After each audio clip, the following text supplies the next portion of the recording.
was an accident. About an hour ago, a small jet went down inside New York City. The president was on board. President of what?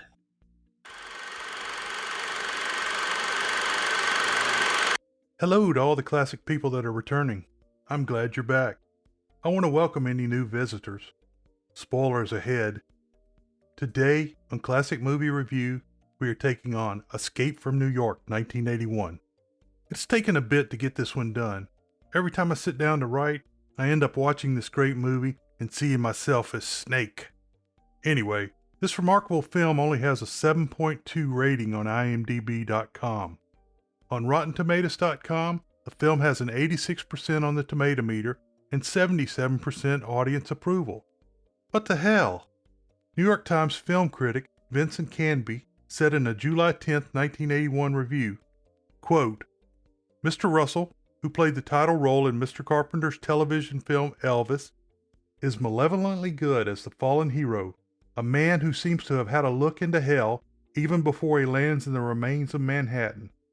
Mr. Borgnine is more or less the comedy relief, as well as the magical character who always happens to turn up with his cab when he's needed most. Mr. Stanton is fine as the emotionally unreliable brain, and Mr. Hayes very impressive as the flamboyant Duke. Is it a coincidence that when he exhorts a crowd of followers about the coming freedom, he sounds more than a little like the Reverend Dr. Martin Luther King Jr.? The fact that he's the film's principal villain may not sit well with some audiences, but then perhaps they'll respond to his style. Escape from New York is not to be analyzed too solemnly, though. It's a toughly told, very tall tale, one of the best escape and escapist movies of the season, unquote. Generally well received at the time of release, I think this film is fantastic and influenced post-dating films. Russell, as Snake, was what every red-blooded American boy wanted to be, and who every red-blooded American girl wanted to date. Actors. Right, and I'm a Shakespearean actor. The great action hero Kurt Russell played the role of anti-hero Snake Plissken.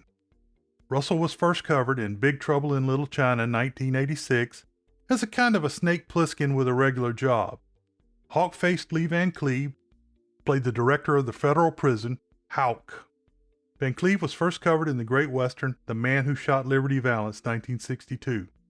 Ernest Borgnine showed what a great star he really was as Cabby, a sort of a deus ex machina character. Borgnine was first covered in the Tights and Fights film The Vikings 1958. Donald Pleasant was cast as the endangered President of the United States. According to imdb.com, he was pitched the role as the love child between Ronald Reagan and Margaret Thatcher. So not a great humanitarian. Pleasant was first covered in the Western comedy The Hallelujah Trail 1965, where he played Oracle Jones, a booze-inspired prophet. Sexy Adrienne Barbeau played the role of Maggie.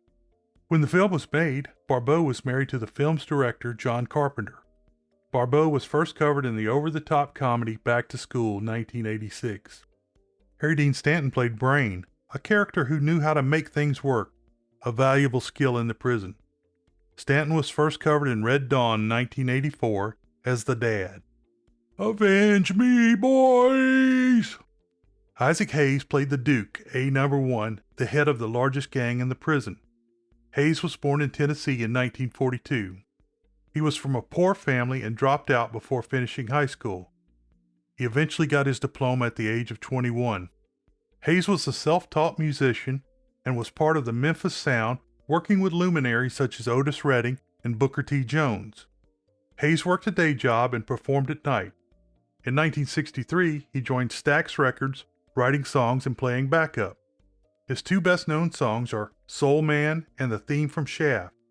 For the latter song, Hayes won an Oscar for Best Original Song with the movie Shaft, 1971, and he was nominated for the Best Original Dramatic Score Oscar as well. Hayes' first movie was Tough Guy, 1974. He was active in television roles as well.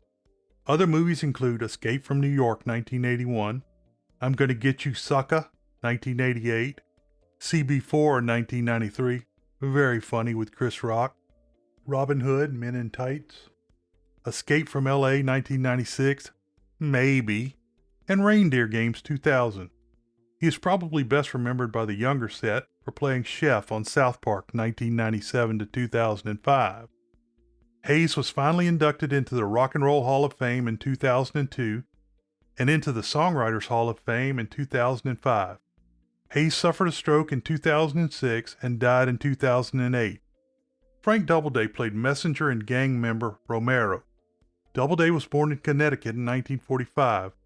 He amassed 35 film and television credits from 1975 to 1997. All of his films were not A-listers. Doubleday had a very unusual look and was cast mainly as a villain.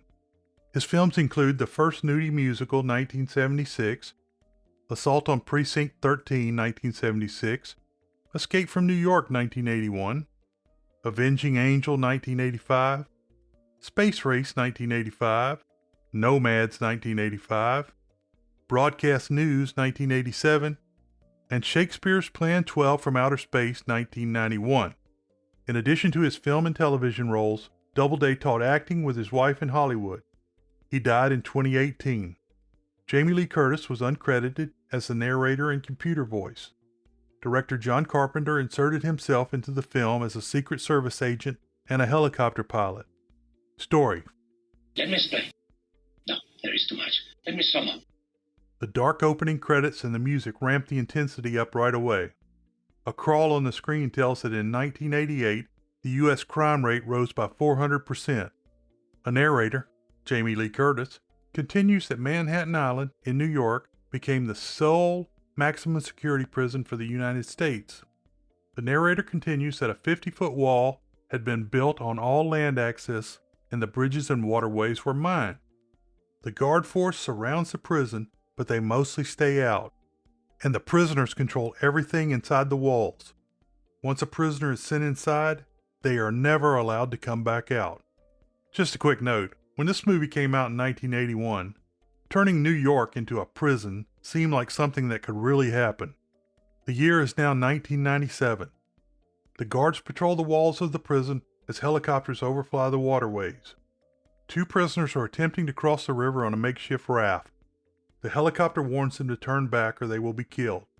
The desperate prisoners continue towards freedom and are blown to bits by the helicopter. Remy, Tom Atkins, is second in command of the guard force. He confirms the killing of the prisoners. A transit bus arrives at guard headquarters on Liberty Island. A single prisoner is escorted off the bus.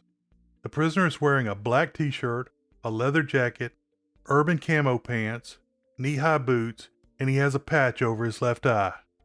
Everyone will be wearing that next year. The computer voice says that the prisoner has the right to be terminated rather than being sent to the island. Many of the guards are in the hallway to look at the prisoner being brought in. Outside, Houck, Lee Van Cleef, arrives in a limo. Remy tells him that a small jet is in trouble over the prison's restricted airspace. They cannot identify the call numbers David 14. A woman's voice comes from David 14 saying it's too late, he is gonna die. Finally, a message comes from Washington, D.C. that David 14 is Air Force One and the U.S. President is on board. In the cockpit, a woman from the National Liberation Front of America has control of the plane. She reads her manifesto over the radio. In the back of the plane, the Secret Service can't get into the cockpit. The President, Donald Pleasant, handcuffs a briefcase to his wrist. Security places a tracker around his other wrist. The tracker transmits the President's vital signals. The President then gets inside a red escape pod and prepares for the crash. The plane heads into New York and hits a building. The escape pod falls through the floors of the building. How can a strike team head out in some helicopters? They land near the crash site and move towards the pod. Houck finds the pod, but it's open and empty. Romero, Frank Doubleday, a character named as a tribute to director George Romero, gives demands. Romero is not to be touched. They have 30 seconds to leave, and if they come back inside, he dies. You touch me, he dies. If you're not in the air in 30 seconds, he dies. If you come back in, he dies. Houck is forced to retreat as he is shown a finger wearing the President's ring. Romero is an iconic creepy guy. Back at base, Houck talks to the Vice President. He is given permission to try a rescue. Hulk has the new prisoner brought into his office. He calls the prisoner Pliskin, to which the prisoner replies, "Call me Snake, Kurt Russell." Hulk reads Snake's record aloud. Snake has been in the Special Forces Unit Black Light. He has 2 Purple Hearts, from Leningrad and Siberia. So clearly we are at war with the Soviet Union. He has been given a life sentence for robbing a Federal Reserve. When Hulk introduces himself, Snake has heard of him because Hulk was in Special Forces Unit Texas Thunder. Hulk says he will give Snake a full pardon if he rescues the president within 24 hours. Why are we talking? I have a deal for you. You receive full pardon for every criminal action you've committed in the United States. It was an accident. About an hour ago, a small jet went down inside New York City. The president was on board. President of what? Snake has been selected because he has military experience flying gliders. Remy arms Snake and gives him as much information as they have. Snake is given a tracker to wear on his wrist and a tracker for the president's bracelet. Hulk tells Snake that they have 22 hours remaining before the Hartford Summit ends and the Chinese and Soviets will go home. The Third World War will continue if they don't hear the tape on nuclear fusion that the president has in his briefcase. Snake is taken to a medic that gives him a shot in each side of his neck. The medic insists that Hulk tell Snake what he was injected with. Hulk says they have injected 2 capsules into his neck that will explode in 24 hours. Snake starts choking Hulk, but the medic stops him, saying the charges can be neutralized with x-rays. Snake says he's going to kill Hulk when he gets back. Snake flies the glider into the prison and lands on top of the World Trade Center. Unfortunately, the towers are now gone. They were very imposing. Snake takes the elevator down to the 50th floor, at which it stops. He goes the rest of the way on foot and doesn't see that prisoners are moving around in the background. On the ground, Snake makes it to the pod location. He picks up the president on the tracker. He follows the president's tracker until he arrives at an old theater. There is some kind of dance show going on inside where the dancers sing the song "Everyone's Coming to New York" with lines like "Shoot a cop with a gun, the Big Apple is plenty of fun, stab a priest with a fork." Cabby, Ernest Borgnine, is watching the show, but he sees Snake come inside. Snake follows the signal to the building's basement. Cabby comes out to meet Snake and says he thought he was dead. This line is believed to be an homage to Big Jake 1971, a movie in which everyone said that to John Wayne's character upon meeting him. Cabby warns Snake not to go into the basement. 3 men attempt to rob Snake in the basement, but he deals lethally with 2 and the third retreats. Snake sees a man beating the crap out of a man wearing the president's bracelet. When he pulls the man free, it is a crazy person that has found the bracelet. Snake wants to end the rescue thinking the president is dead, but Hulk makes him continue under the threat of death. Snake wanders the darkened streets, having no real idea where the president is located. A prisoner comes running down the street and starts banging on manhole covers as a signal. Snake sees crazies climbing out of the sewer and subways. He takes refuge in a chock-full-of-nuts diner. Inside is a pretty young woman, Susan Hubley. She was married to Russell at the time of the filming. She recognizes Snake and says she heard he was dead. She tries to convince Snake to take her out when he goes, but the floor opens and she is pulled to her death by the crazies. Snake uses his gun to escape, but the crazies pursue him. He runs down the alley with a group in hot pursuit. Cabby and his taxi pull up at the end of the alley. Cabby casually lights a Molotov cocktail and stops the crazies by throwing it in the alley. Cabby blasts the swing tune Bandstand Boogie on his cassette player as they drive. Snake pulls his gun on Cabby, and Cabby quickly lets out that the Duke, Isaac Hayes, has the president. The Duke is the head man in New York. Snake wants to meet the Duke, but Cabby says no way. Cabby drives Snake to the New York Public Library. Cabby bangs on the door, and Maggie, Adrienne Barbeau, refuses to open the door until she is told Snake is with him. Cabby tells Maggie that Snake needs to meet Brain, Harry Dean Stanton, so he can get to the Duke. Maggie says to Snake that she heard he was dead. Who's that? That's Maggie. Brain squeeze. The Duke gave it a brain just to keep him happy. See what I mean? Heard you were dead. Inside Brain's lair, there are oil wells and stills. Snake recognizes Brain as Harold Hellman. They know each other from some kind of criminal deal gone bad. Snake threatens Brain for the president's location, but Brain bluffs for his survival. Snake says he will take Brain out in his glider if he helps. Cabby wants to go too. Maggie says the Duke is taking everyone out of the prison. Snake says the Duke won't be taking everyone out because there is a time limit on the president's value. Brain works for the Duke of New York, who controls the Gypsy Gang, the largest and most powerful in the city. Brain has a map of the mines on the 69th Street Bridge. The plan is that the Duke will use the president as a shield for the convoy, and all of the prisoners will follow him out of the city. Snake, Cabby, Maggie, and Brain head towards the taxi. Cabby hears the Duke's car coming. Cabby escapes in his taxi. The other three hide as the Duke drives by in his white town car that features candelabras on the hood and a disco ball inside. Romero is in the back seat. The Duke and Romero are at the library looking for Brain and the map for the bridge. Snake steals a station wagon from the Duke's convoy. Snake, Brain, and Maggie head for the president's location. Brain is petrified. They cut down Broadway and are attacked by the Skull Gang. The car has been armored somewhat and it makes it through the attack, but there is a barricade at the end of the street. Snake reverses the car through the barricade.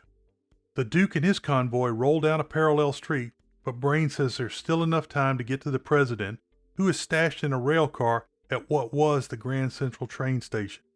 Brain tries to bluff his way onto the train. However, the guards won't let him inside.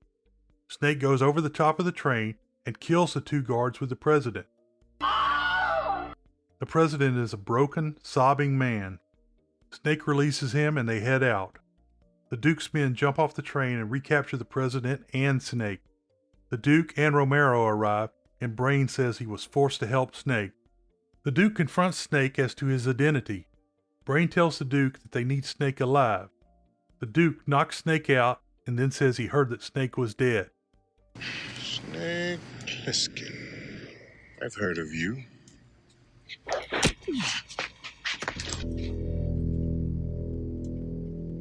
heard you were dead.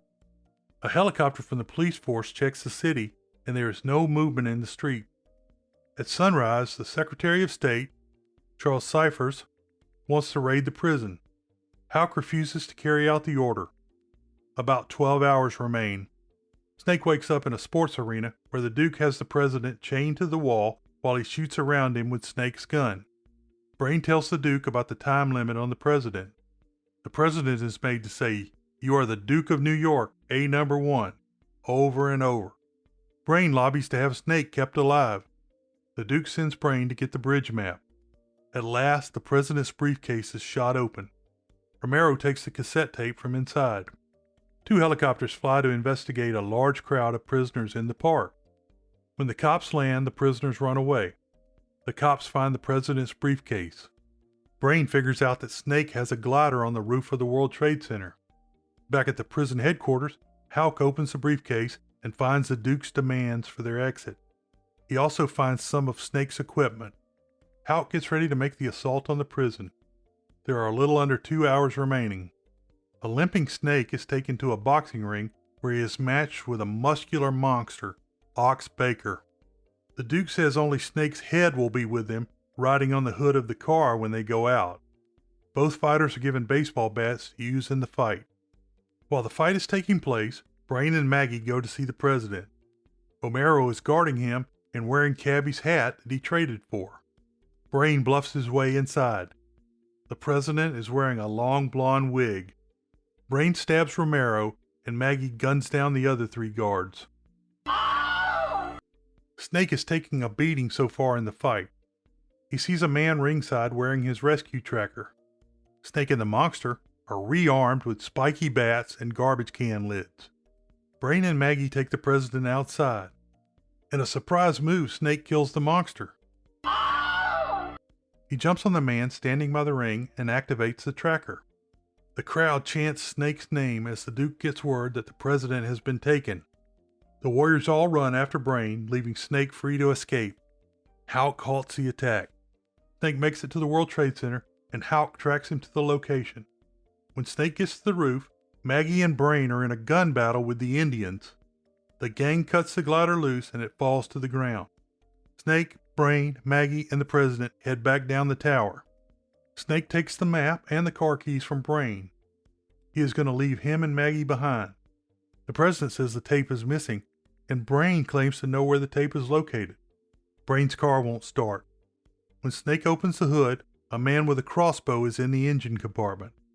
The Duke has also arrived. Snake shoots a steam engine that is conveniently next to the Duke. In the confusion, Snake and his group escape.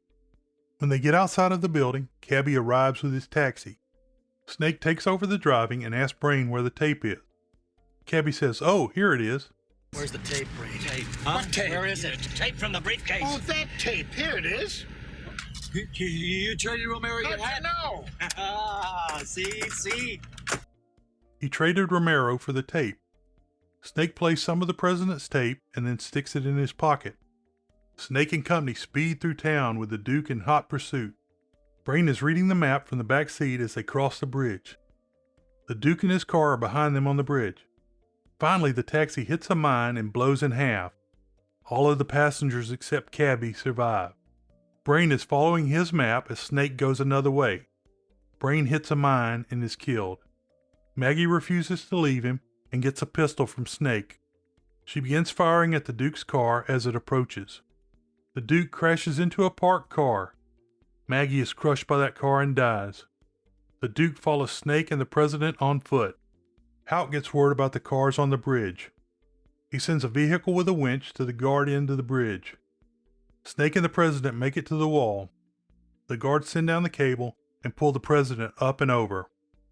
The Duke arrives and begins firing at Snake. Snake attacks the Duke and gets on the rope to be pulled up. The President stops the lift halfway up. Then the President kills the Duke with an automatic rifle and starts yelling, "A number 1 and you're the Duke," at the dead body. Snake is pulled over. Houck demands the tape from Snake before he will allow the medics to neutralize the charge. It is done with 2 seconds remaining. They set up a broadcast so the President can play the tape for the conference and stop World War III. Snake approaches the President, who is now a self-righteous jackass again. Snake says a lot of good people died getting him out. The President says, in a contemptuous way, that the nation appreciates their sacrifice. He then dismisses Snake, saying that he is on the air in 3 minutes. Oh, it's all right. I want to thank you. Anything you want, you just name it. Just a moment of your time. 3 minutes, sir. Yes? We did get you out. A lot of people died in the process. I just wondered how you felt about it. Well, I want to thank them. This nation appreciates their sacrifices. Look, I'm on the air in 2.5 minutes. Houck asks Snake if he plans to kill him now. Snake says he is too tired. Houck offers him a job and calls him Snake. Snake says the name is Pliskin. You gonna kill me now, Snake? I'm too tired. Maybe later. I've got another deal for you. I want you to think it over while you're resting. I want to give you a job. We'd make one hell of a team, Snake. The name's Pliskin. The President begins his speech by saying he presents his recording, hoping that the great nations can live in peace. When he hits the play button, the song Bandstand Boogie plays. Snake walks away in the distance, tearing up the President's tape. The movie ends. Conclusion. It is interesting to note that any character that said, "I thought you were dead," to Snake was killed in the film. On a technical note, when Snake flies the glider over the city, there is a nice what appears to be a 3D rendering of the city. However, at the time the movie was made, this was too expensive to pay to have done by a computer. The special effects folks made a black model of the city. They placed white tape in a grid pattern and filmed it from above. The night scenes from this movie were shot in East St. Louis, Illinois, which kind of looks like Escape from New York all the time. World famous short summary: boy takes a trip to the big city. This show is now completely free and independent, brought to you without ads. If you enjoyed the show, please subscribe and leave a review where you get your podcast. It really helps the show get found. As a technical note, references and citations are listed for each show on the site at classicmovierev.com. Beware the Moors,